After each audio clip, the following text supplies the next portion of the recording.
Então, uma boa tarde para todos. Essa é a nossa disciplina de seminários do primeiro semestre de 2025. Hoje a gente conta com uma professora da casa, a professora Rita de Cássio, que está lá da Alemanha, dando um seminário para a gente hoje sobre avanços e desafios na física de altas energias. Professora, obrigado pela sua presença. Eu gosto de ver também os professores da casa, porque a gente sempre aprende um pouquinho. Então, aprendi um pouquinho naquele seminário de acompanhamento da sua aluna, e agora eu vou aprender mais um pouquinho. Uhum. E a senhora tem o tempo que você achar necessário, tá? Uma hora e pouquinho, fica à vontade. Uhum. E os alunos geralmente fazem perguntas no final, tá? Às vezes eles ficam um pouco tímidos, mas depois eu mando para a senhora, porque eu peço para eles fazerem um breve resumo da apresentação com 3 tópicos que eles consideram importantes. Aí depois eu mando para você os feedbacks, que eu acho legal a gente saber também qual foi a impressão que cada um teve da apresentação. Tá? Tá ótimo. Obrigado pela sua presença.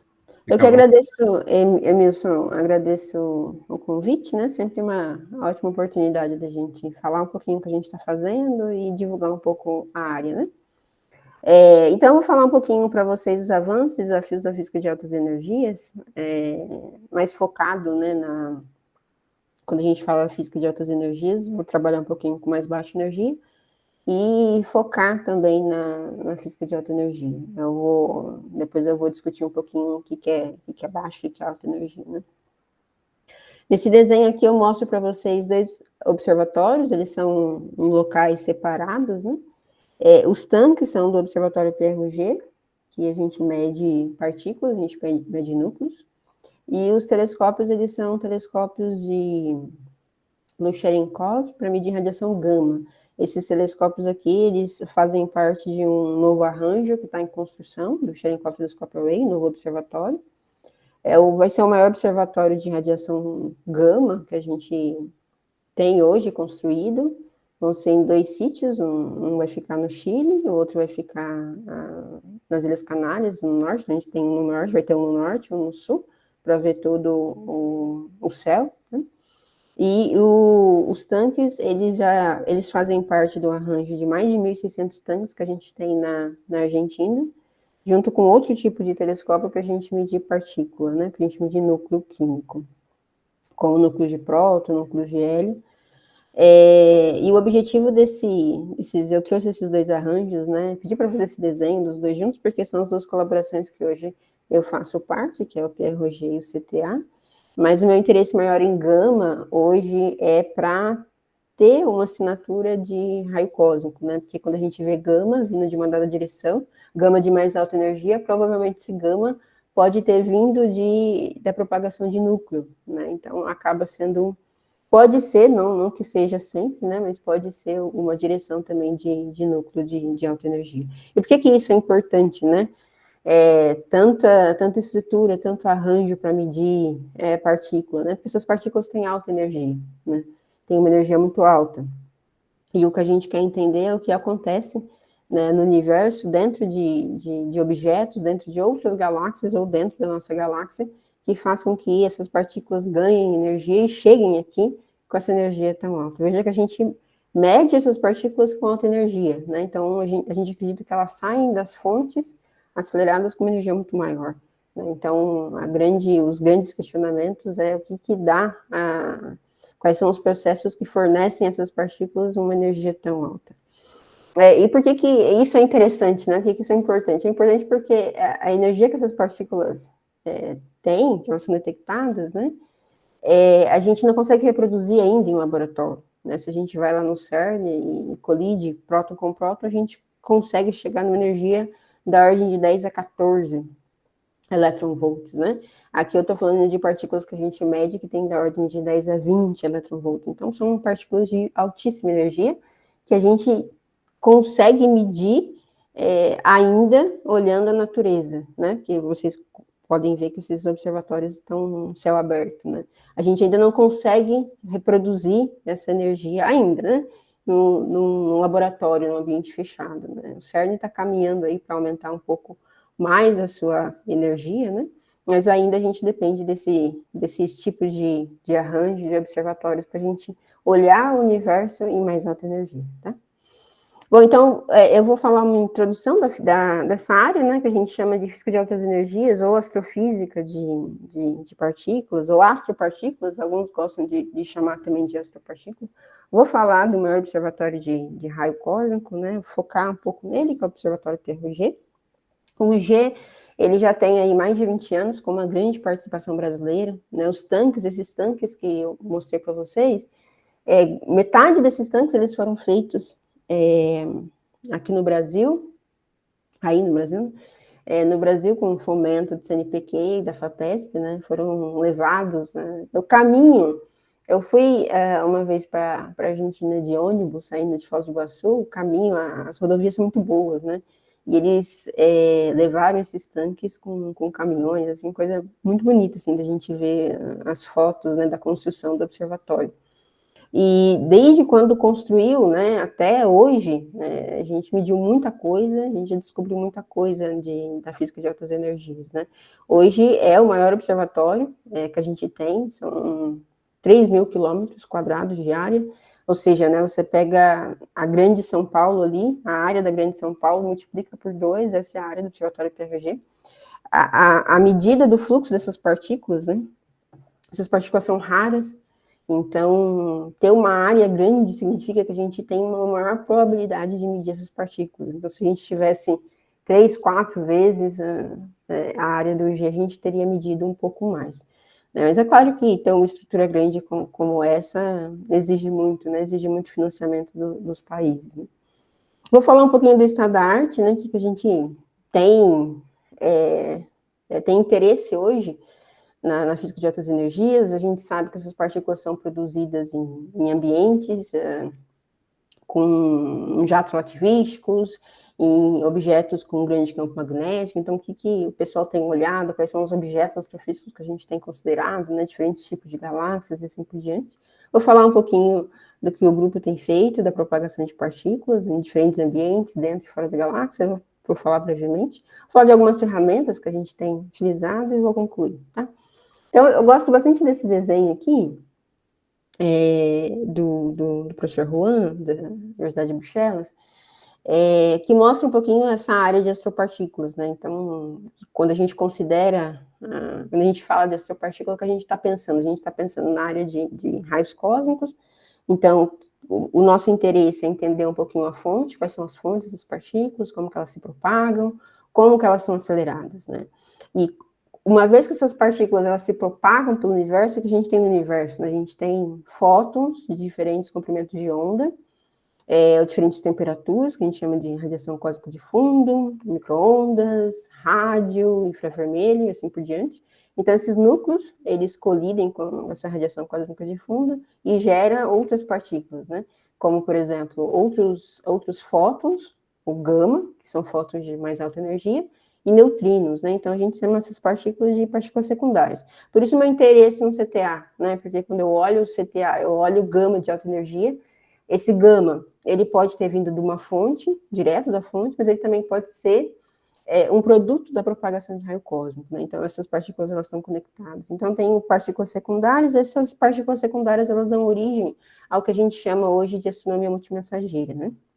Então, na astronomia multimensageira, a gente vai ter o neutrino e o gama, né? Neutrino e gama porque ambos, eles podem vir de fontes, né? Acontecer alguma coisa, uma explosão de uma supernova, você vai ter neutrino saindo, você vai ter gama saindo, você vai ter núcleo saindo.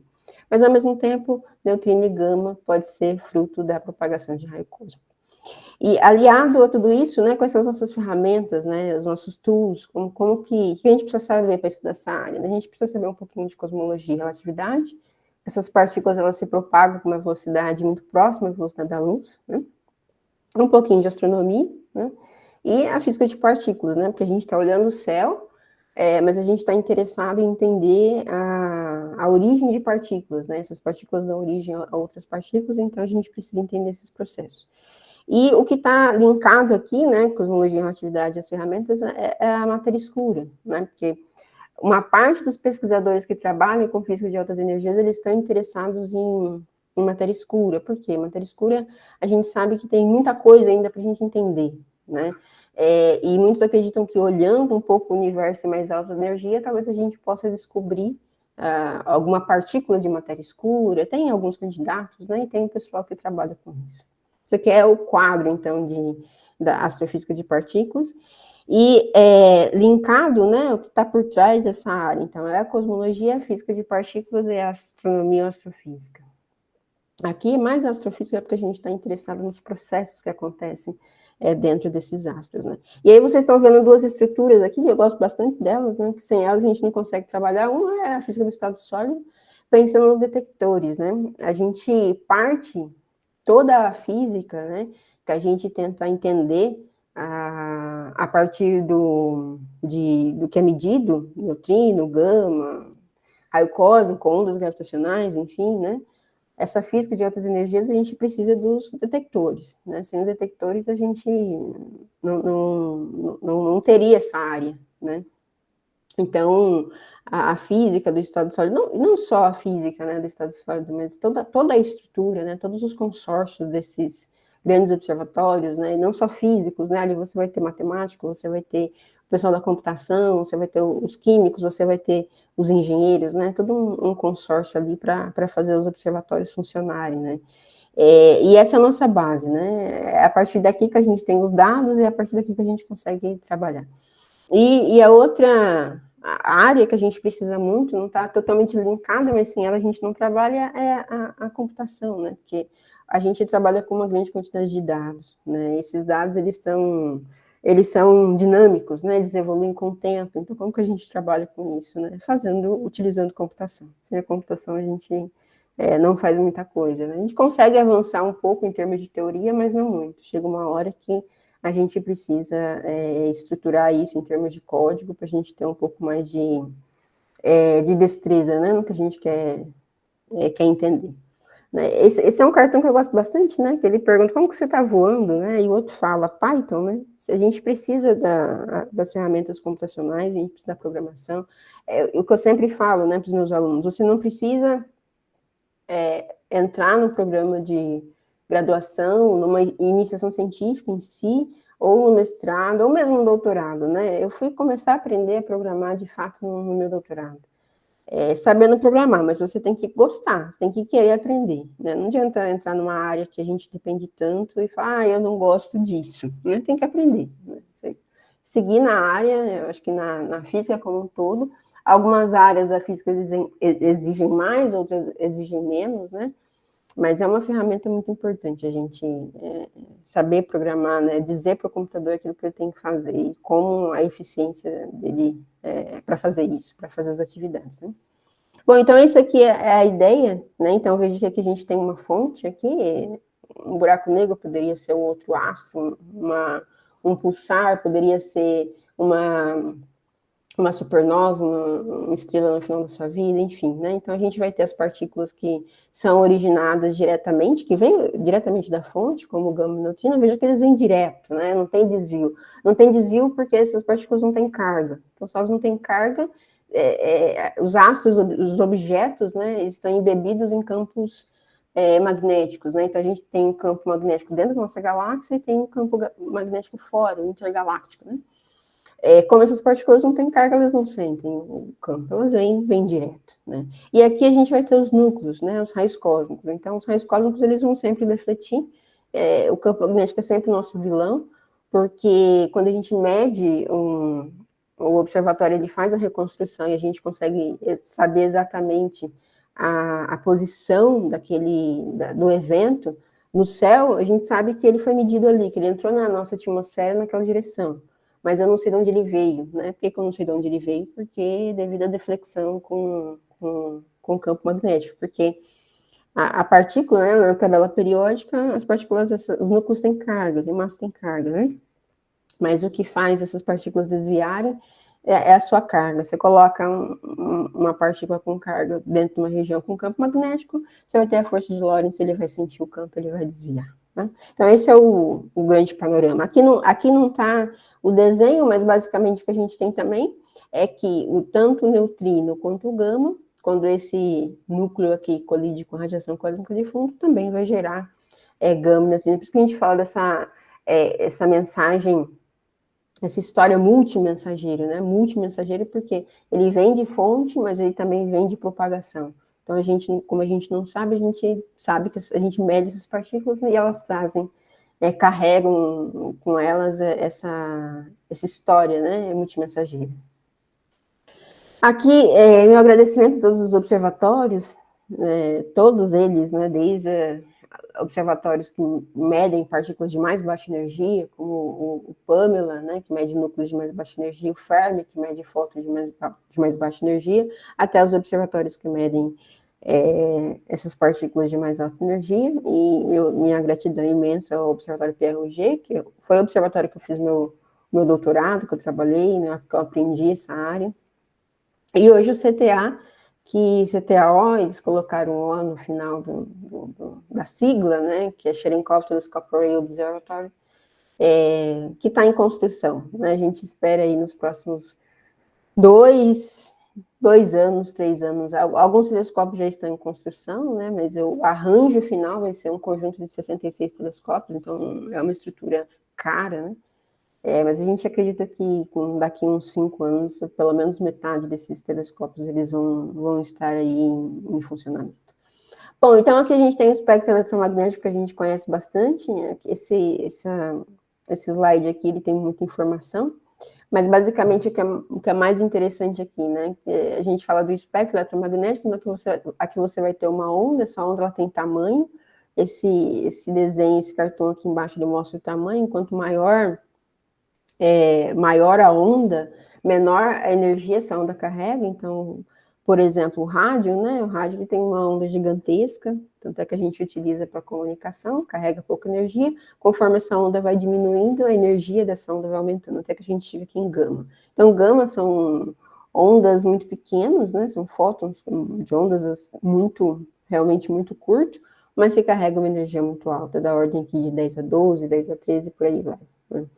Aqui que eu acho bem interessante, né, que esse espectro a gente não entende tudo, né, tem muita coisa aqui que a gente, em termos de interação, principalmente nos astros, né, falando um pouco de astrofísica, que a gente gostaria de entender mais, raio-x e rádio, mas a gente já tem um bom entendimento. Então, o foco é olhar esse espectro eletromagnético em mais alta energia, porque são os processos mais raros que a gente tem, né? E quando eu saio do espectro eletromagnético, então quando eu falo do espectro, estou falando de fótons, né? Quando eu saio do espectro, eu tenho as partículas, né? Que a gente chama de raios cósmicos, aqui com uma energia da ordem de 10 a 20 eletronvolts. É claro que 10 a 15 eletronvolts é uma partícula bem carregada, né? Mas o que chama atenção de fato são partículas com uma energia tão alta. Então, o foco da física de altas energias é olhar o espectro eletromagnético a partir da ordem de DeV, 10 a 12 eletronvolts, né, e linkar esse espectro com raios cósmicos com energia maior que 10 a 18 eletronvolts, que a gente chama de Ultra High Energy Cosmic Rays, né, maior que 10 a 18 eletronvolts, ou hexa eletronvolts, a gente chama de Ultra High Energy Cosmic Rays. Então, só para dar uma noção, né, de dimensão, eu vou pegar essa energia de 10 a 20, né, que eu medi no núcleo de próton, né, uma partícula subatômica, eu vou colocar numa partícula um pouco maior, que é um corpo macroscópico, bem maior, na verdade, né, um corpo macroscópico, aí uma bola de tênis, essa bola de tênis vai adquirir uma velocidade aproximadamente de 140 km por hora. Então, veja que isso aqui é um corpo macroscópico, né, que adquiriu essa velocidade. E essa partícula aqui, essa energia que a gente mediu no núcleo de próton, né? Então, o que acontece, né, no universo que gera partículas de tão alta energia? Então, é uma observação bem interessante que essa energia é o que a gente mediu, né? Então, provavelmente essa partícula, ou ela saiu de uma fonte com uma energia de 10 a 22, que é uma energia altíssima, né? Ou então ela veio de uma região muito próxima. Então, a gente acredita que as partículas de mais alta energia, como essa partícula ela vem colidindo com a radiação cósmica de fundo, ela vem perdendo energia. Então, quando ela chega aqui com 10 a 15, com 10 a 16, provavelmente ela saiu da fonte com uma energia muito maior. Então, quando a gente olha partículas de tão alta energia Assim, a gente acredita que ela está vindo de uma região do universo muito local, das nossas galáxias vizinhas, né? Vou discutir um pouco isso com vocês. Esse é um resultado que o IGE mediu e que algumas análises de propagação mostram, né? Que essas partículas, elas não são prótons, mas também não são ferros. É uma partícula com uma massa um pouco intermediária, um CNO, né, e que provavelmente está vindo de regiões muito próximas, de galáxias vizinhas muito próximas da nossa, para elas chegarem aqui com uma energia tão alta. Então, essa área da física de raios cósmicos, né, hoje a gente não chama tanto de física de raios cósmicos, a gente chama mais física de altas energias, que engloba todos os mensageiros, né. Ela nasce em 1912 com o Victor Hess, aqui vocês conseguem ver o Hess dentro dos balões, né. Para aquela época, né, o Hess ele se aventurou bastante. Antes de Victor Hess, 1910, 1911, nós tivemos outros pesquisadores, como o italiano Domenico Pantini, o alemão Theodor Wolff, que era um padre jesuíta, que se dedicaram também ao estudo da ionização, né? Então, se sabiam que se media uma ionização na atmosfera. A nossa atmosfera é ionizada, conforme você sobe, você vai sentindo essa ionização cada vez mais, né? Tanto é que o pessoal que trabalha nos aviões, a tripulação, eles recebem a insalubridade, né? Porque quanto mais alto, maior a radiação, essas partículas caem diretamente, né? Só que nessa época não se sabia que a ionização estava vindo de cima, né? Foi a mesma, alguns anos antes, né? Foi a época da descoberta do rádio, do polônio, né? Do casal Curie. Então, eles acreditavam que essa ionização poderia estar vindo de dentro da Terra, né? Da crosta terrestre, né? O Hess ele fez foi fazer alguns voos dentro dos balões, para mostrar, levando o eletroscópio, ele levava um eletroscópio antigo, hoje em dia a gente mede em radiação com o contador Geiger, né? Mas a ideia, o contador Geiger é uma medida de ionização, que é a mesma coisa que o eletroscópio. Você carrega o eletroscópio, aí o eletroscópio ele está aberto, ele tem duas plaquinhas, está aberto, ele chega numa região que tem uma ionização, ele descarrega, você mede o tempo de descarregamento das plaquinhas, e aí você tem quanto você tinha de ionização naquela área, né? E ele levava nesses voos aí um eletroscópio. E o que o Hess ele mostra que conforme ele ia subindo, essa ionização ia aumentando. O jesuíta Theodor Wolff, ele chegou a fazer algumas medidas na base e no topo da Torre Eiffel, na França, e ele viu que existia uma diferença de ionização, né? Só que não era tão grande, né? Porque a altura não é tão alta, é alta, mas não tanto para mostrar uma medida como essa, né? Então, o voo do balão seria o ideal. Por isso que em 1912 é um marco, né? Ele se aventurou aí dentro desses balões para fazer esse tipo de medida.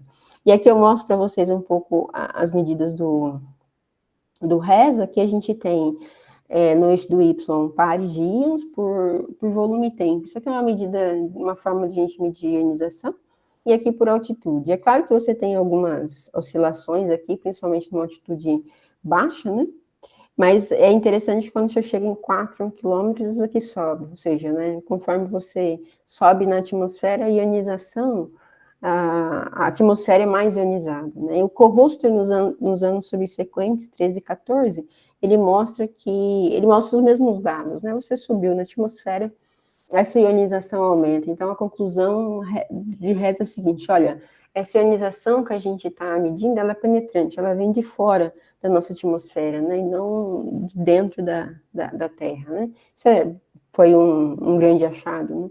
E depois de alguns anos, em 36, o Hess ele ganha o Nobel pela descoberta da radiação cósmica. Então, daí a gente tem essa área. O marco foi 1912, que ele foi os anos que ele se aventurou, mas a área mesmo, ela cresce a partir de 36, com o Nobel do Hess e com a área, né? Então, fica o marco, o início da física de raios cósmicos. Então, a gente define essas partículas como partículas subatômicas, elas têm uma velocidade muito próxima à velocidade da luz, então, dependendo da energia, quando eu estou falando ali de 10 a 20 eletronvolts, eu estou falando de 0,9 alguma coisa da velocidade da luz, tá? preenchem todo o espaço cósmico, né, atingem a Terra, não só núcleos, né, mas também neutrinos, também radiação gama e por aí vai. E o que a gente quer entender é quais são os mecanismos de produção na fonte dessas partículas, como que essas partículas são aceleradas, né, e propagadas até elas chegarem aqui. Então, a gente parte da motivação dos nossos experimentos. Então, os experimentos de física de altas energias, né, eles vão dar sempre para a gente de núcleo, né? O espectro é para qualquer partícula, né? Assim, focando um pouco em núcleo, ele vai dar o espectro. O espectro é o que a gente mede, né? Qual a quantidade do fluxo dessas partículas, né? A composição química. Tá, a gente mede essas partículas, mas quem são essas partículas, né? Você comentou da tabela periódica, mas quais são, né? Qual que é a porcentagem, né, dessas partículas que a gente mede, por aí vai. E a direção de chegada, né? A gente consegue reconstruir muito bem a direção que essa partícula chega, aponta na nossa atmosfera em termos de latitude e longitude, ou em termos de ascensão reta e declinação, tá? E a partir disso é o que o observatório nos dá, né? Com uma precisão muito boa, né? O que a gente quer responder quais são as fontes, como que eles são acelerados nessas fontes, né, como que eles são propagados, né, o que acontece? A gente conhece um pouco dessa física de propagação, dessa física de interação, mas não completamente. Então, quanto maior o fluxo de partículas que a gente mede, maior a gente consegue montar o quebra-cabeça desde a fonte até a detecção dessas partículas, né? Então, eu mostro aqui para vocês o fluxo, né? Então, o espectro é o nosso coração, né? A partir dele que a gente consegue fazer toda a análise e tentar entender qual que é a física que está por detrás do espectro. Então, aqui eu mostro o espectro ou fluxo de raio cósmico para vocês. A gente sempre vai medir o fluxo por área, então você aumentou a área, você aumentou o fluxo, né? Por direção no céu, né? Esfera radiana, por tempo e por energia. E o fluxo, esse é o fluxo, essa medida do fluxo, e a gente mede fluxo por energia, tá? Então, esse fluxo aqui ele tem uma ordem de grandeza de 12 ordens de grandeza ou mais, né? Ele vai de 10 oitava a 10 a 21. Então, é muita coisa aqui. Essa região aqui, mais azulada, é uma região de mais baixa energia, né, 10 a 9, menor que 10 a 9, aí a gente nem fala que são raios cósmicos, a gente fala que são raios solares, porque a gente sabe que a nossa estrela, né, que o Sol, ele é um emissor de partícula cósmica também, só que ele emite partícula de mais baixa energia, né? Então, ao invés da gente falar que são partículas, são raios cósmicos, né, que vêm do cósmico, a gente sabe está vindo do Sol, a gente fala que são raios solares. Então, o fluxo de raio cósmico ele é descrito por uma lei de potência, né? Esse DND aqui basicamente o fluxo, né? É proporcional a uma lei de potência. Que é uma lei de potência, né? O x elevado a menos um índice, né? Isso é uma lei de potência. Então, aqui o nosso x é a nossa energia, então a energia elevada ao índice. O índice que tem relação ao espectro, então a gente fala que é o índice espectral, tá? O que é interessante, né? Por que o fluxo ele tem essa cara, né? Ele tem esse formato, né? Porque aqui a gente tem várias características. A gente tem, por exemplo, mudança de composição, tem regiões que a gente vai medir partículas mais leves, tem regiões que a gente vai medir partículas mais pesadas, né? Então, a gente tem diferentes fontes. Então, esse fluxo aqui que vocês estão vendo, é um fluxo, é um compilado de todos os observatórios, de mais baixa energia até altíssimas energias, tá?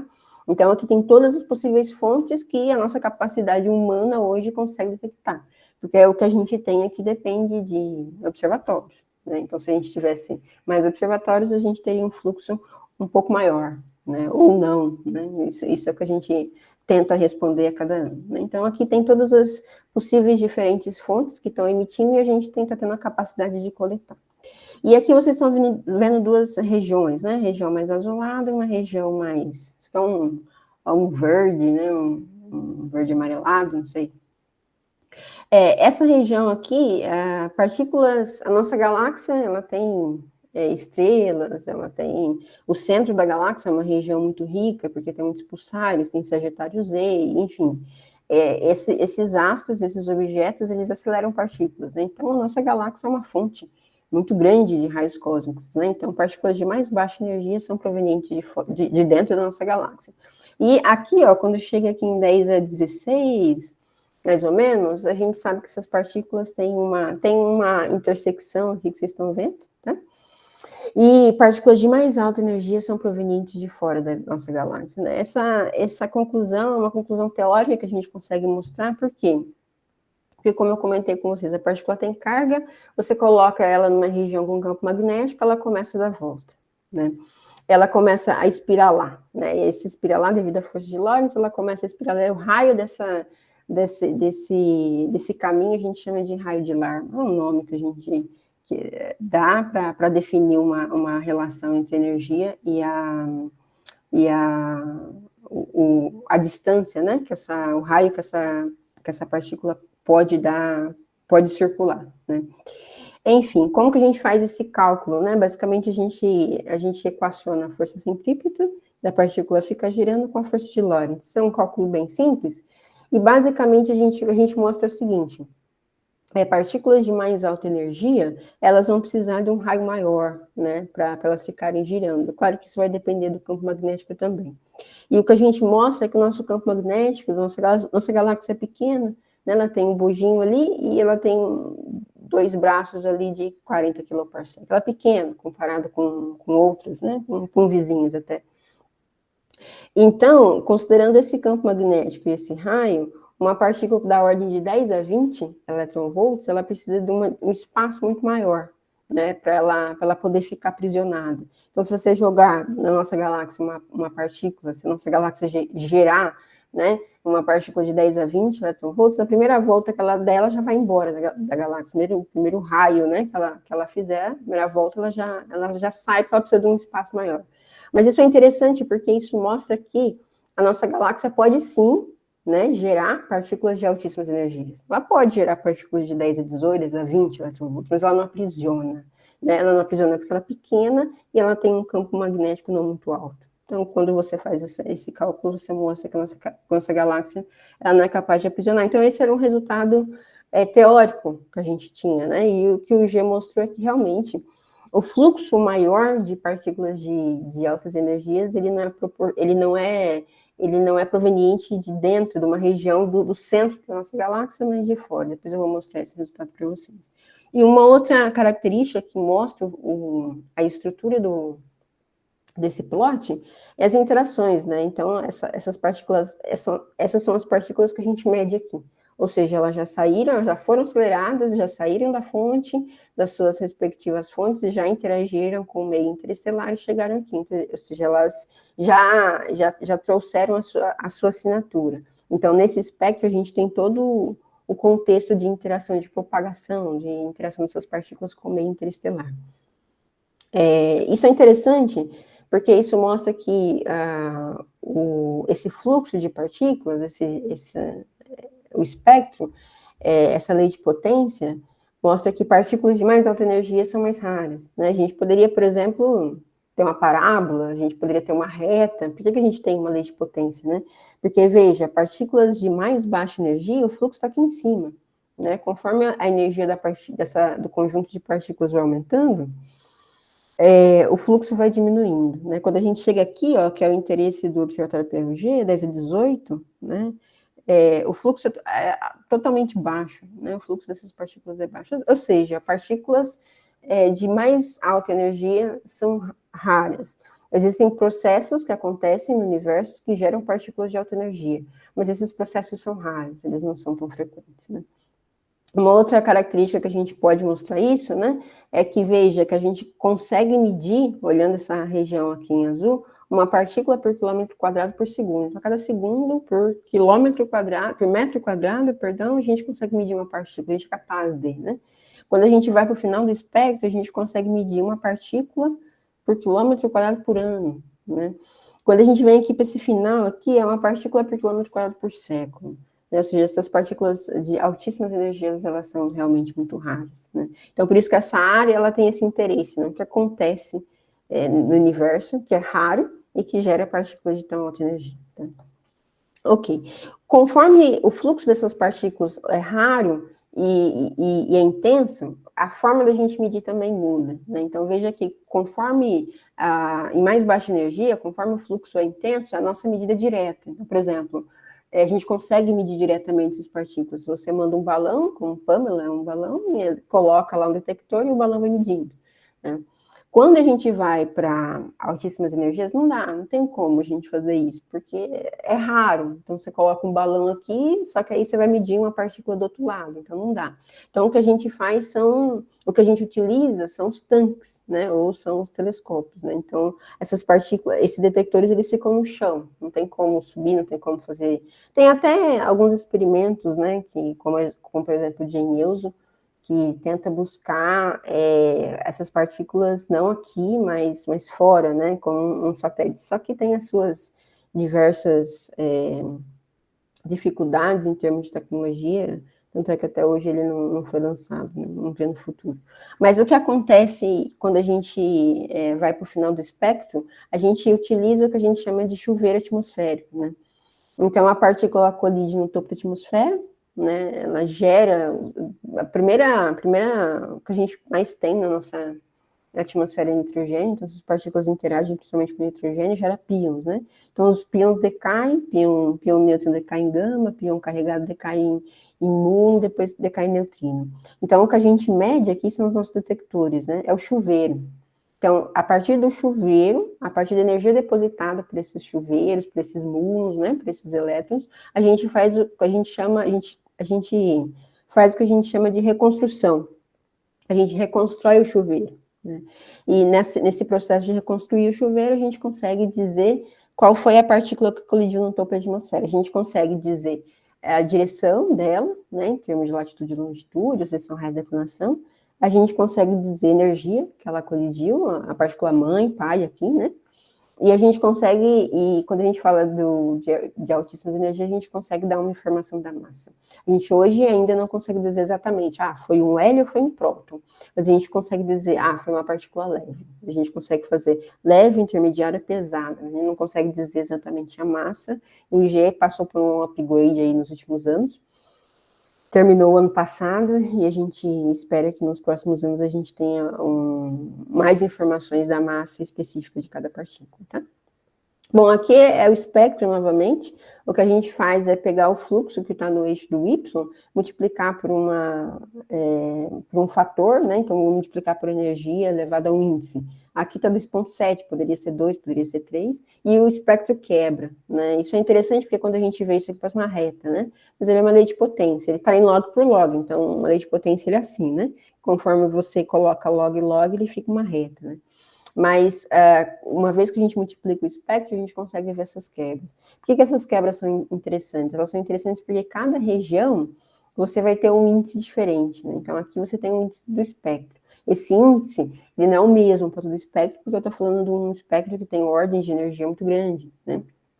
Então, para cada região, você vai ter um índice espectral diferente. Isso é muito relevante, porque esse índice, ele mostra que você está numa dada região, ou seja, você está dentro da galáxia. Se você estiver numa região de mais baixa energia, você está fora da galáxia. Você está numa região intermediária, entre dentro e fora da galáxia.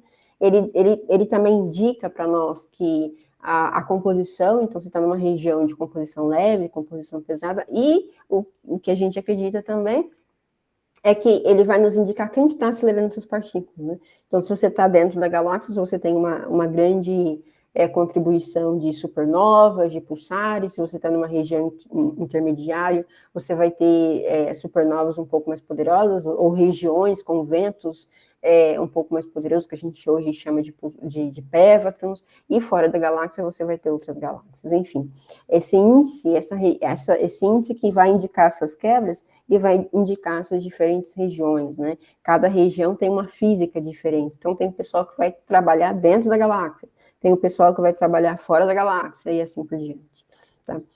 E a gente associa esse formato da perna, do espectro a uma perna, e é bem interessante porque a gente usa muito isso, né? Então, esses índices aqui, eles estão defasados, eles não são esses valores, mas a gente tem a direção do Ni, a gente tem um joelho, a gente tem um segundo joelho aqui, como se fosse uma outra quebra. A gente tem o ankle, hoje a gente tem essa região aqui do peito do pé, a gente tem uma curvinha que a gente chama do peito do pé e assim por diante. E essas regiões são bem úteis, né? Quando a gente fala assim, vamos estudar a região do Ni. Então, a pessoa sabe que você está falando de uma região da ordem de 10 a 15 eletronvolts, você está falando de uma região intermediária entre dentro e fora da galáxia, então essa correlação faz bastante sentido. Esse é o espectro do UG, o espectro de 2020, teve uma mudança em 2023, e esse ano no RCRC, o próximo mês, que é a conferência que vai ser na Suíça esse ano, a gente lança o novo espectro, né? Qual que é a diferença? A gente faz a coleta, né? A gente vai coletando os dados desde quando o UG começou, 20 anos atrás, e o que a gente que vai mudando é o número de eventos, né? Então, cada pontinho desse aqui não é um evento, mas é um conjunto de eventos, né? E aí vocês conseguem ver que conforme a energia vai aumentando, o fluxo vai diminuindo. Então, aí você vai conseguindo ver as barras de erro, né? Então, veja que essas barras de erro aqui são bem grandes, porque aqui a gente tem 3, 4 eventos só, tá? Então, veja que aqui eu mostro o fluxo para vocês novamente. Aqui, o fluxo está multiplicado por E ao cubo, e aqui no eixo do X a gente tem a energia, né? Eu estou falando dessa região aqui, né? Só 10 a 18 para frente, ou seja, esse é o espectro de altíssimas energias, e aqui eu mostro para vocês que só nesse espectro a gente tem 4 diferentes índices espectrais, né? Só dentro do espectro de altíssimas energias, né? Ou seja, a gente tem processos astrofísicos acontecendo só na região de altíssimas energias. Aqui eu mostro para vocês, nessa região 3, comparado com essa mesma região aqui, que era essa região aqui de 2 anos subsequentes, né? 2 anos anteriores, perdão. E só para mostrar para vocês como que muda de um ano a cada 2 anos, né? Por quê? Porque o número de eventos ele vai aumentando. E o formato desse espectro para a gente é muito importante. Por quê? Porque toda a nossa ideia de física, de possíveis fontes e de propagação, ela parte a partir do que a gente mede, ela parte do espectro. Então, se a gente tem um espectro muito bem medido, né, a cada 2 anos ou a cada ano, né, internamente dentro da colaboração, a gente pode ir afinando a nossa física e tentando entender, né? Ou seja, tem uma região aqui, alguma fonte que está acelerando especificamente nessa região, que está deixando essa região um pouco mais flat. Aqui só vai mostrar para vocês o número de eventos em cada BIM, né? O UG, vocês podem entrar no site do UG, o UG disponibilizou, ele é uma colaboração fechada, né? São os países que construíram, que pagam, né? Que fazem parte da colaboração. Mas ele disponibilizou 10% dos dados, então 10% dos dados são dados públicos, né? E esses 10% eles foram escolhidos à mão. Se você pegar e plotar o espectro desses 10%, você vai ter um espectro igualzinho esse aqui. Ou seja, esse BIM aqui ele não vai ter 83 mil, mas ele vai ter 8.300 alguma coisa eventos, assim por diante. Aí a gente consegue fazer muita coisa com 10% dos dados. Aqui eu mostro para vocês que o fluxo ele não é isotrópico, né? Ou seja, existe uma certa direção preferencial de chegada dessas partículas. Aqui eu mostro o fluxo dessas partículas com uma energia de 10 a 19,2, tá? Se não me engano. Eu peguei o fluxo dessas partículas a partir dessa energia e coloquei aqui. Aqui a gente está Aqui a gente mostra a distribuição, tá? Aqui a legenda tá em fluxo, esqueci a palavra que eu queria falar, mas enfim. Essa região branca aqui que vocês estão vendo, a região que o observatório ele não consegue ver, porque ele está numa latitude aqui de menos 35, né? Então ele consegue ver todo o sul e uma parte do norte. Então, uma parte do norte ele é cego. Então, essa região aqui ele não consegue ver. Quando a gente vai fazer análises do céu como um todo, principalmente o pessoal que trabalha com propagação de anisotropia, que a gente fala, né? Que a gente está preocupado com a direção de chegada dessas partículas, aí a gente faz a colaboração com outro telescópio, com outro observatório, que é o telescópio Array, que fica em Utah, nos Estados Unidos, que tem uma física de detecção muito parecida com o G, só que ele é menor, né? Mas ele vê todo o norte, ele vê só uma partezinha do norte, ele não consegue ver, ele vê um pedaço do sul. Então, quando a gente junta os dois observatórios, a gente tem o céu todo, né? Então, aqui o fluxo do G, né, nesse Sky Map, e essa região pontilhada aqui é a nossa projeção da nossa galáxia, e esse asterisco é o centro da nossa galáxia. Então, o que esse espectro está mostrando, esse fluxo está mostrando? Existe uma diferença de cores aqui, basicamente no azul e vermelho, essa diferença está de 7%. Então, nessa região avermelhada aqui, eu tenho um fluxo maior que a região azulada, né? E esse resultado aqui é muito interessante, porque ele mostra que o fluxo maior de partículas de altíssimas energias está nessa região aqui avermelhada. E o centro da nossa galáxia está nessa região aqui. Então, isso mostra que partículas de altíssimas energias são provenientes de fora da nossa galáxia. Por quê? Porque a região mais rica da nossa galáxia é o centro.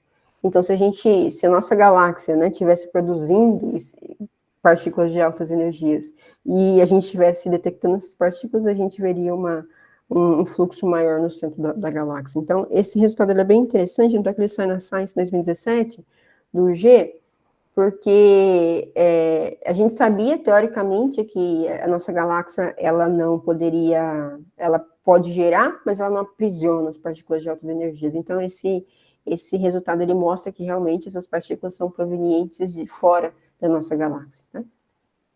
Aqui eu mostro para vocês a correlação, isso aqui está em coordenadas supergalácticas, né, supergalácticas, por isso que essa região aqui branca é uma região que o G ele não consegue ver.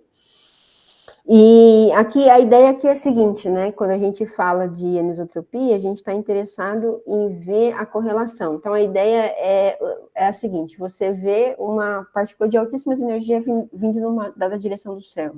Aí você pode pensar assim, qual é a galáxia que está nessa direção? Centaurus A, por exemplo. Aí você pode pensar, será que Centaurus A não está emitindo essa partícula, um fluxo? Será que não emitiu essa partícula, né? É possível, sim. Só que a gente só pode fazer essa correlação direta quando a partícula tem uma energia muito alta, ou seja, da ordem de 19,5 para frente. Por quê? Como eu comentei com vocês, o fluxo, o campo magnético, ele desvia essas partículas, né? E a gente tem dois campos, o campo intergaláctico e o campo galáctico. Então, são dois desvios, né? Então, para a partícula ela chegar direta, ela tem que ter uma energia muito alta. Então, quem trabalha com anisotropia, infelizmente, trabalha com fluxo muito, muito baixo, porque as partículas de altíssimas energias, elas são baixas. Então, aqui é basicamente isso daqui, essas regiões azuladas, são possíveis galáxias, né, que estão nessa direção, e os pontos são os eventos. Então, a ideia é tentar entender, por análise de simulação, que a gente faz de mock, enfim, estatística, é tentar inferir, será que esses eventos não estão vindo dessas direções, tá? Esse é um resultado mais antigo do G, esse aqui é um resultado mais novo, que aqui a gente vê, por exemplo, Centaurus A, aí vocês conseguem ver que os eventos, eles são muito poucos, né? São poucos porque essas partículas são raras, de altíssimas energias elas são raras. E a gente tem umas regiões em que a gente mostra que alguns eventos, eles ficam nessa direção. Então, basicamente, aqui você tem essas regiões aqui, né? Você tem um número maior de eventos. E isso é bem interessante, porque se você vê, sei lá, 5, 6 eventos numa dada direção, esses eventos têm altíssimas energias, a ideia é tentar entender quais são as galáxias que estão nessa direção. São galáxias ativas, são, sei lá, starbursts, que tem uma formação estelar muito grande, são radiogaláxias, né? Enfim, é isso que o pessoal que trabalha com anisotropia tenta fazer, a gente chama esse estudo de correlação. E, por fim, eu vou falar brevemente, né, não vou entrar em muitos detalhes, mas a gente também tem a composição. Mas a composição eu não entrei muito em detalhes, porque a gente não mede exatamente a massa dessa partícula, né? O que a gente mede é o que a gente chama de X-máximo. O X-máximo é o seguinte, né? A partícula colidiu no topo da atmosfera, gerou o chuveiro, né? Então tem um máximo desse chuveiro e depois esse chuveiro decai, essas partículas decaem.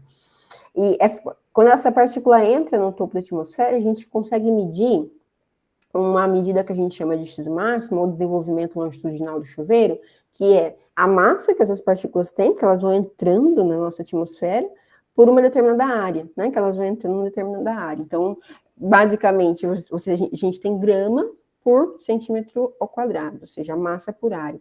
E aí, cada evento vai gerar um chuveiro diferente. Né, esse chuveiro vai ter o seu máximo. Então, para cada evento, eu vou ter o máximo desse chuveiro, que é o máximo de desenvolvimento longitudinal desse chuveiro.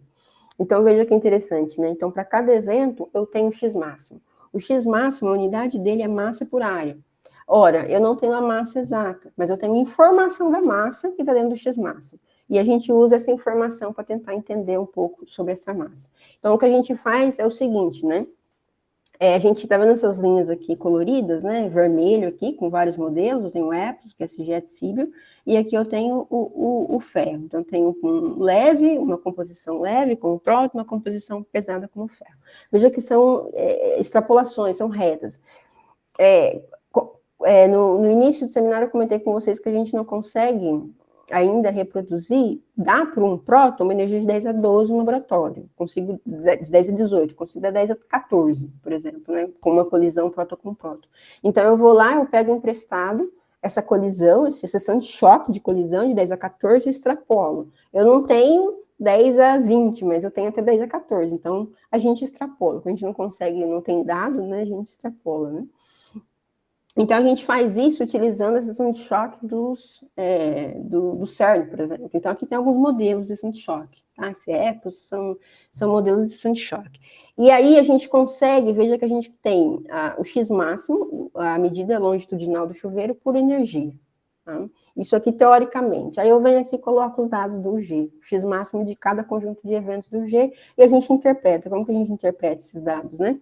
Então, veja que da ordem de mais baixa energia, aqui eu estou falando de mais baixa energia dentro do espectro de altíssimas energias, né?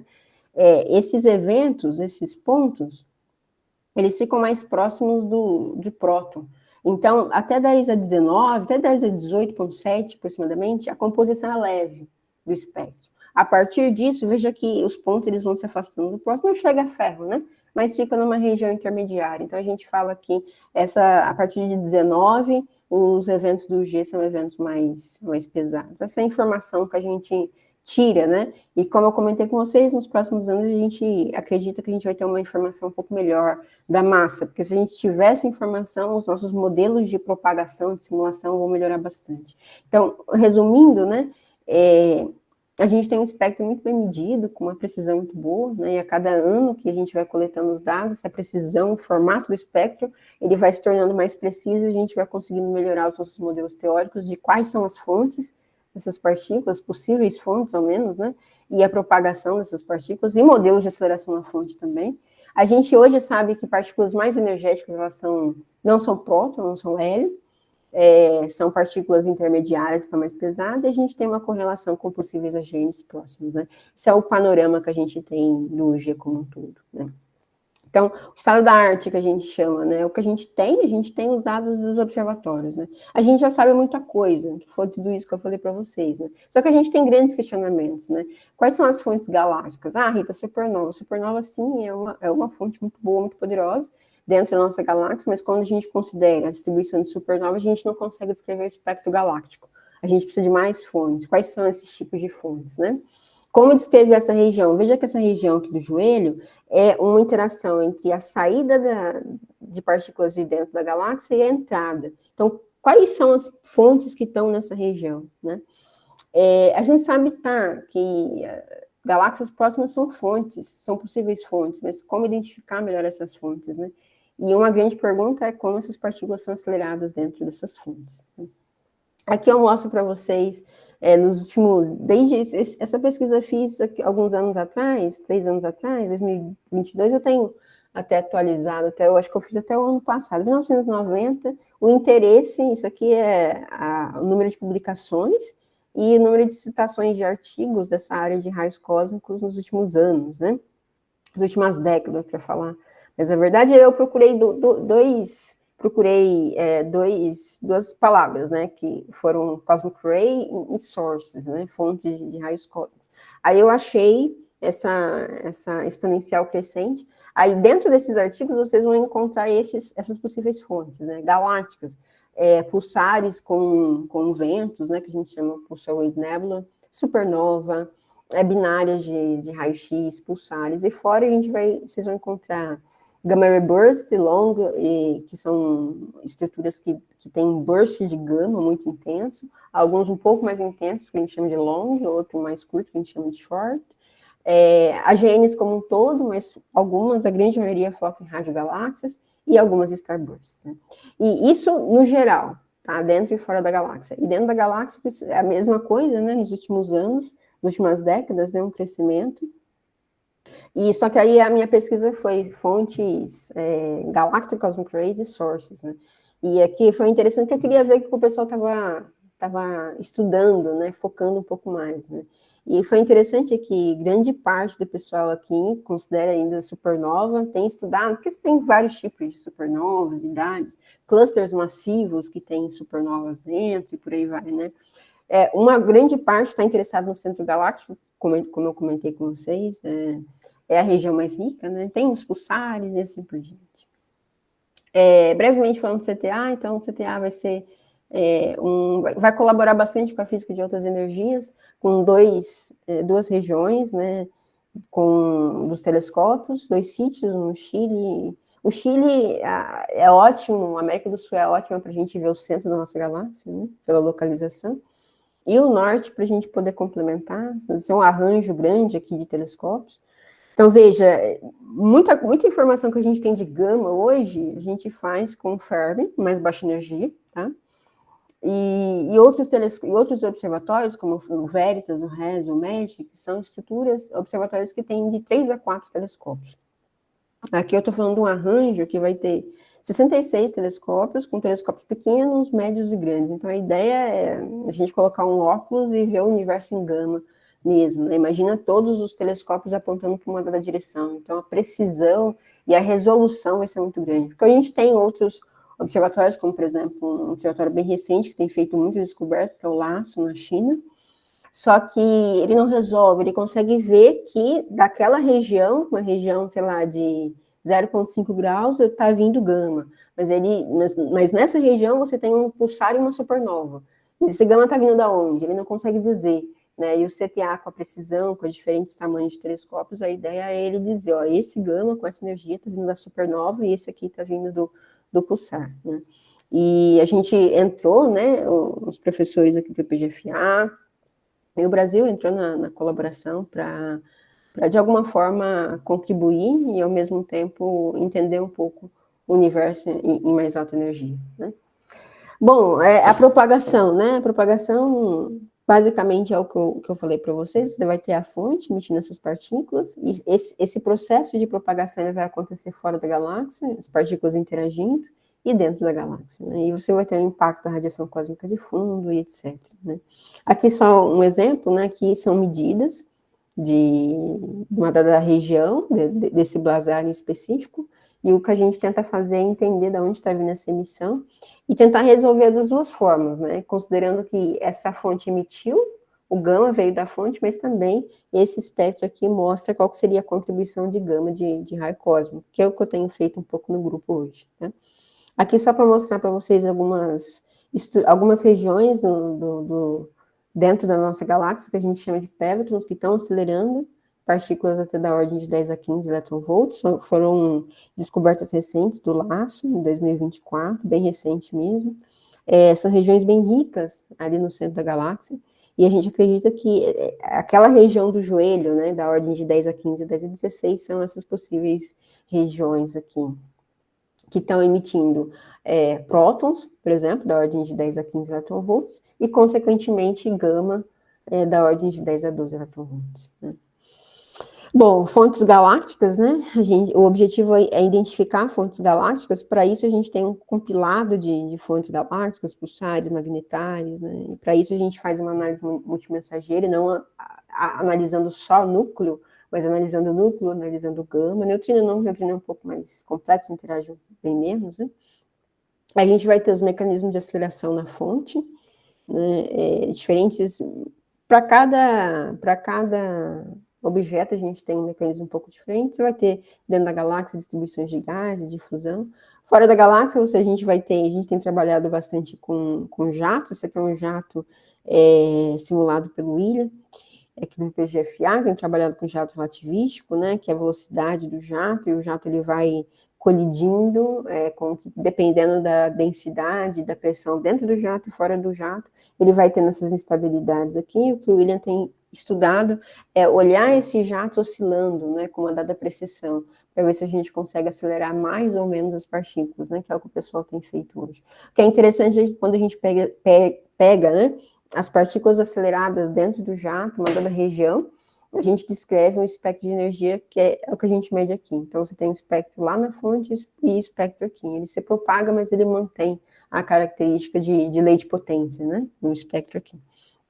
Então, fora da galáxia, a gente tem trabalhado bastante com jatos, que é o nosso interesse, propagado, a ideia depois é propagar essas partículas pelo universo para tentar descrever.